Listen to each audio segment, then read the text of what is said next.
कोल्हापूर महानगरपालिकेच्या प्रचाराचा आज सुपर संडे म्हणावा लागेल, कारण आज रविवार आहे आणि रविवारच्या दिवशी सर्वच पक्षांच्या रॅली, कोपरा सभा असं सुरू आहे. आपल्यासोबत भाजपचे नेते खासदार धनंजय महाडिक आहेत. प्रचाराचा सुपर संडे आज म्हणावा लागेल, कारण शेवटचा रविवार आहे मतदानाच्या आधीचा.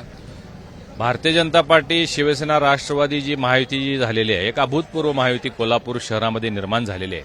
आणि आता मतदानाला अवघे 4 दिवस उरलेले आहेत. शेवटचा रविवार आहे.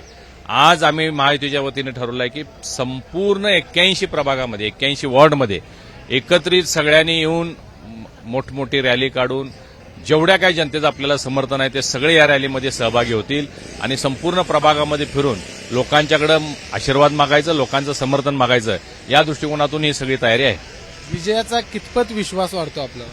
हे पहा, विजयाचा विश्वासाच्या पुढे आम्ही गेलेलो आहोत. आम्ही 60-65 जागांच्या पुढे गेलेलो आहोत आणि अजून माननीय मुख्यमंत्री महोदयांची इथली जी बैठक आहे किंवा जो कार्यक्रम आहे तो व्हायचा आहे. तो झाल्यानंतर यात आणखीन भर पडेल, एक 10 सीट वाढतील असा मला विश्वास आहे.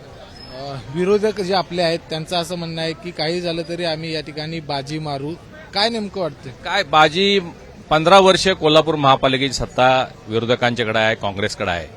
एकही भरीव काम ते करू शकलेले नाहीत. एक साधं पब्लिक टॉयलेट ते कोल्हापूरमध्ये निर्माण करू शकले नाहीत. तर त्यांना आता लोकांनी कशासाठी मतं द्यायची? कोल्हापूरचे लोक सुज्ञ, जागरूक आहेत.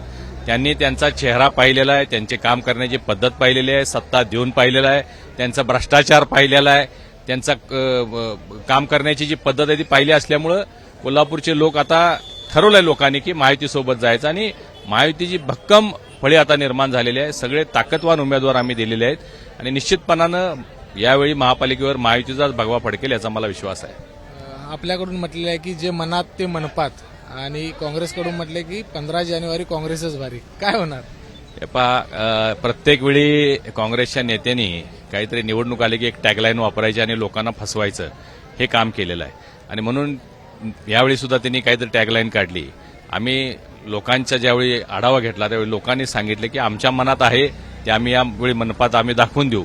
तीच टॅगलाईन आम्ही वापरलेली आहे आणि त्या दृष्टिकोनातून आमचे सगळे उमेदवार प्रचंड मताधिक्याने निवडून येऊन महापालिकेमध्ये कार्यरत राहतील. कोल्हापूर शहराचा सर्वांगीण विकास साधण्याच्या दृष्टिकोनातून महाराष्ट्र सरकार असेल, केंद्र सरकार असेल, यांच्या वतीनं अनेक प्रकल्प, एक विकासाची ब्ल्यूप्रिंट आणि रोडमॅप घेऊन आम्ही या निवडणुकीमध्ये उतरलेलो आहोत. कोल्हापूर शहराचा विस्तार व्हायला लागलेला आहे. कोल्हापूर शहरामध्ये पर्यटक वाढायला लागलेले आहेत. कोल्हापूर शहरामध्ये महालक्ष्मीसाठी भाविक वाढत आहेत. कोल्हापूरला आता खंडपीठ निर्माण झालेलं आहे. लाखो लोक नव्यानं कोल्हापूरमध्ये येत आहेत. त्या लोकांसाठी सोयीसुविधा निर्माण होणं आणि कोल्हापूर शहराचे जे मूलभूत प्रश्न आहेत, चांगले कॉन्क्रीटचे रस्ते असले पाहिजेत, स्वच्छ पिण्याचं पाणी मिळालं पाहिजे, चांगल्या गार्डन्स असल्या पाहिजेत, चांगली क्रीडांगणं असली पाहिजेत, ठिकठिकाणी सामान्य लोकांसाठी महापालिकेचे दवाखाने असले पाहिजेत. हे सगळी कामं करण्याची क्षमता महायुतीमध्ये आहे. सरकार आमचं आहे, निधी आमच्याकडे आहे आणि या दृष्टिकोनातून आम्ही या निवडणुकीनंतर या सगळ्या बाबी पूर्ण करणार आहोत. तर आपण बघितलं की या ठिकाणी 15 तारखेला जे मनात ते मनपात होईल अशा पद्धतीचा विश्वास धनंजय महाडिक यांनी व्यक्त केला. कॅमेरामन निलेश शेवाळेसह विजय केसरकर, एबीपी माझा, कोल्हापूर. एबीपी माझा, उघडा डोळे बघा नीट.